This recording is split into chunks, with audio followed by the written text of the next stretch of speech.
comment vas-tu? Moi, ça va très bien. On se retrouve aujourd'hui, en ce premier jour de l'Avent. Et ceux qui me suivent depuis plusieurs années savent que j'aime faire une vidéo par jour jusqu'au 25 décembre, ce mois-là. C'est beaucoup d'organisation pour moi parce que tu le sais peut-être, mais j'ai un autre travail un travail qui est très prenant. Mais j'aime énormément ces vidéos que je vous offre pour l'Avent, que je vous offre toute l'année, mais en particulier bien plus régulièrement, on va dire ce mois-là, ce mois de l'Avent. Donc je prends le temps qu'il faut. Pour cette année, j'ai acheté plutôt qu'un calendrier de l'Avent avec des petits objets dont je ne sais que faire au final. Et une fois les vidéos tournées, j'ai acheté 24 contes de Noël. Et ça fait comme un calendrier de l'Avent, mais en lecture. Alors je ne pense pas faire des lectures tous les jours. Du moins pour l'instant, je n'en sais rien. Au moment où je vais préparer ces vidéos, je commence. Nous sommes au tout début du mois d'octobre. Voilà, je préfère m'y prendre à l'avance pour être prête à temps. Voilà. Alors, j'ai acheté ce livre sur Amazon. Voilà, je l'aime beaucoup. Quand j'étais enfant, je lisais énormément de contes. Énormément. Dickens, Andersen. Et là, ils ont rajouté, Guy de Maupassant, Camille Lemonnier, Joséphine Marchand. Personnellement, je ne connais pas les contes de Camille Lemonnier ni de Joséphine Marchand. J'ai failli racheter encore des livres de Christiane Corazzi, mais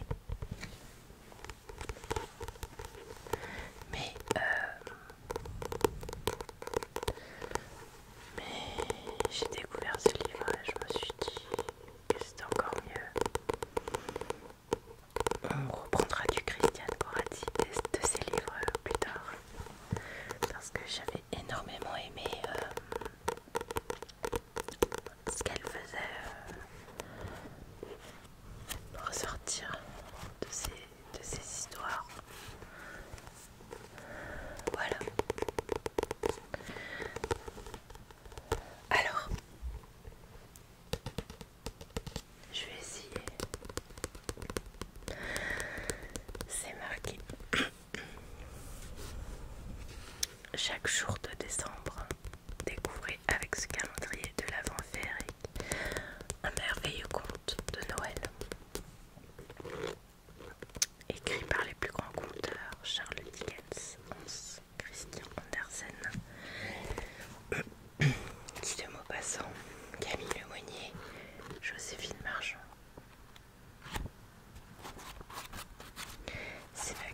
Ces 24 histoires traditionnelles vous feront patienter jusqu'au jour J.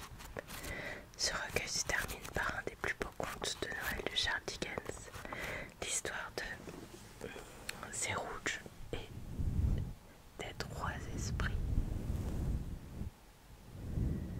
Voilà.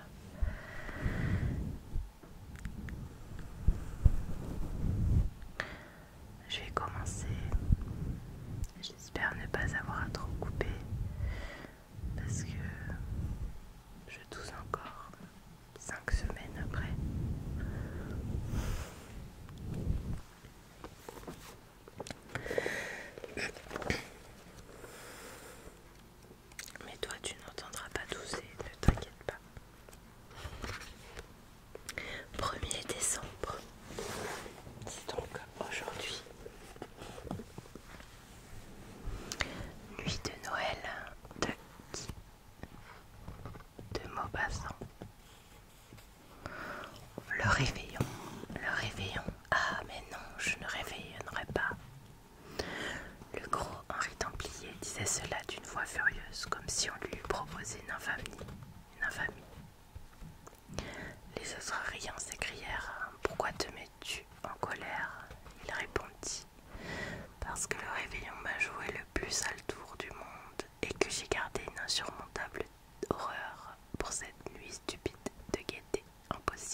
tuer les pauvres dans la rue. La Seine gelait, les trottoirs glaçaient les pieds à travers les semelles des bottines.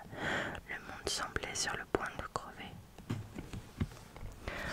J'avais alors un gros travail en train et je refusais toute invitation pour le réveillon, préférant passer la nuit devant une table. Je dînais seule, puis je me mis à l'œuvre. Mais voilà que vers 10 heures, la pensée de la gaieté courant Paris, le bruit des rues qui me parvenait malgré tous les préparatifs de souper de mes voisins,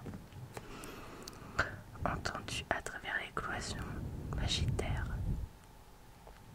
Je ne savais plus ce que je faisais, j'écrivais des bêtises, et je compris qu'il fallait renoncer à l'espoir de produire quelque chose de bon cette nuit-là. Je marchai un peu à travers ma chambre. Je m'assis. Je me relevais. Je subissais, certes, la mystérieuse influence de la joie du dehors et je me résignais.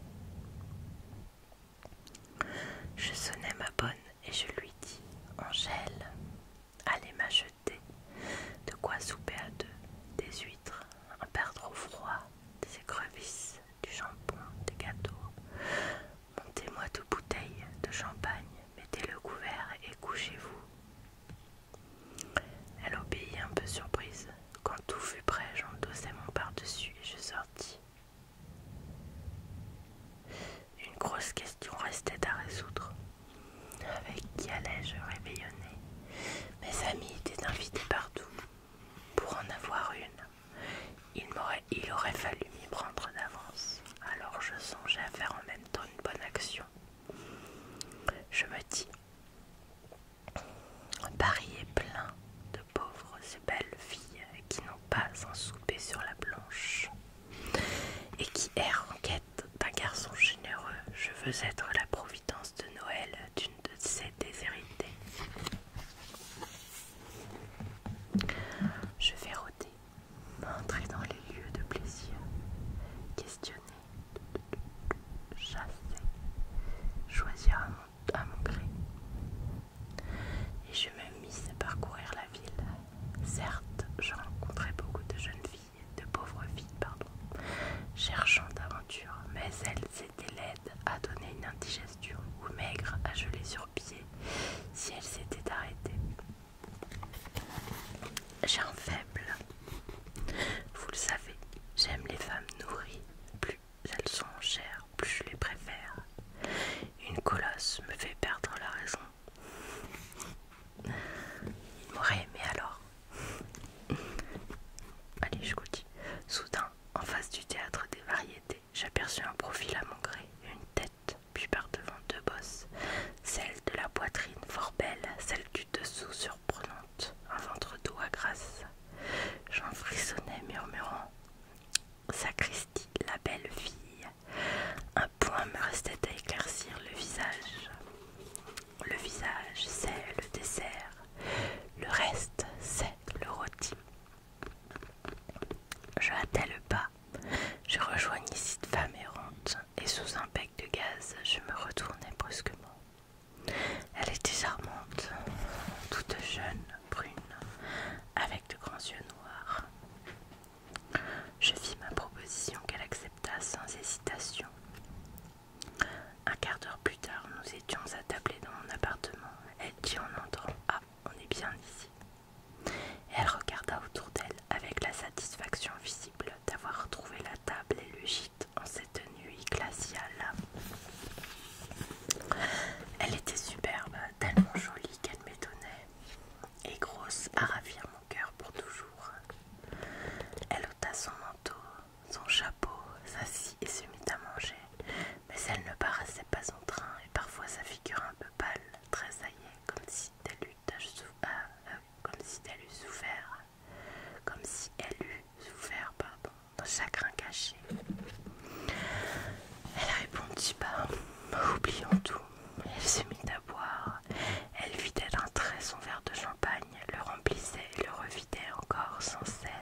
parce que j'ai triché, j'ai lu la suite, je voulais absolument savoir, je voulais pas attendre. Alors donc faut que je retrouve. Pardon. Donc et soudain elle jeta un cri déchirant. Je me précipitai, une bougie à la main. Son visage était décomposé par la douleur et elle se tordait les mains haletantes, voyant du fond de sa gorge ces sortes de gémissements sourds qui semblent des râles et qui font défaillir le cœur. Je demandai éperdue, mais qu'as-tu? Dis-moi, qu'as-tu? Elle ne répondit pas et se mit à hurler. Tout à coup les voisins se turent, écoutant ce qui se passait chez moi. Je répétais, où souffres-tu? Dis-moi, où souffres-tu? Elle balbutia, oh mon ventre. D'un seul coup je relevai la couverture et j'aperçus. Elle accouchait, mes amis. Alors je perdis la tête, je me précipitai sur le mur que je heurtai à coups de poing de toute ma force en vociférant. Au secours, au secours. Ma porte s'ouvrit, une foule se précipita chez moi, des hommes en habit, des femmes décolletées, des pierrots, des turcs, des mousquetaires. Cette invasion m'affola tellement que je ne pouvais même plus m'expliquer. Eux, ils avaient cru à quelques incidents, à un crime peut-être, pardon, et ne comprenaient plus. Ah, il y avait une faute d'orthographe là, c'est pas grave. Je dis enfin, c'est cette femme qui accouche. Alors tout le monde l'examina, dit son avis. Un capucin surtout prétendait s'y connaître et voulait aider la nature. Ils étaient gris comme des ânes. Et est-ce que je lis la suite ou pas?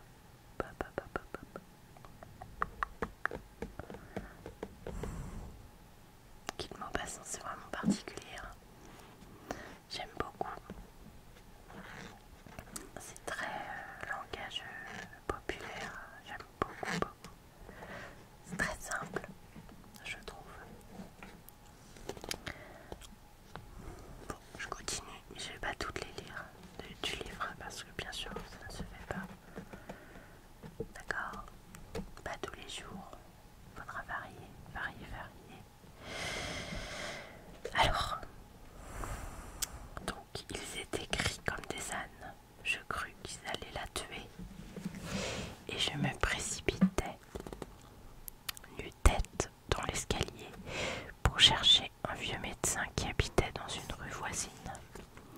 Quand je revins avec le docteur, toute ma maison était dehors. On avait rallumé le gaz de l'escalier. Les habitants de tous les étages occupaient mon appartement. 4 débardeurs attablaient achevaient mon champagne et mes écrevisses. À ma vue, un cri formidable éclata et une laitière me présenta dans une serviette un affreux petit morceau de chair ridée, plissée, geignante, miaulant comme un chat.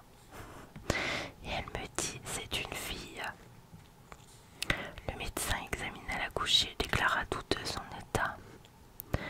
L'accident ayant eu lieu immédiatement après un souper, et il partit en annonçant qu'il allait m'envoyer immédiatement une garde-malade et une nourrice. Les 2 femmes arrivèrent 1 heure après, apportant un paquet de médicaments. Je passai la nuit dans un fauteuil, trop éperdu pour réfléchir aux suites. Dès le matin, le médecin revint. Il trouva le malade assez mal. Il me dit, votre femme, monsieur. Je l'interrompis. Ce n'est pas ma femme. Il reprit, votre maîtresse, peu m'importe. Et il énuméra les soins qu'il lui fallait, le régime, les remèdes. Que faire? Envoyer cette malheureuse à l'hôpital? J'aurais passé pour un manant dans toute la maison, dans tout le quartier. Je la gardais. Elle resta dans mon lit 6 semaines. L'enfant, je l'envoyais chez des paysans de Poissy. Il me coûte encore 50 francs par mois. C'est horrible. Ayant payé dans le début, me voici forcé de payer jusqu'à ma mort. Et plus tard, il me croira son père. Mais, pour comble de malheur, quand la fille a été guérie, elle m'aimait éperdument la gueuse. Eh bien, elle était devenue maigre comme un chat de gouttière et je l'ai flanquée dehors. J'ai flanqué dehors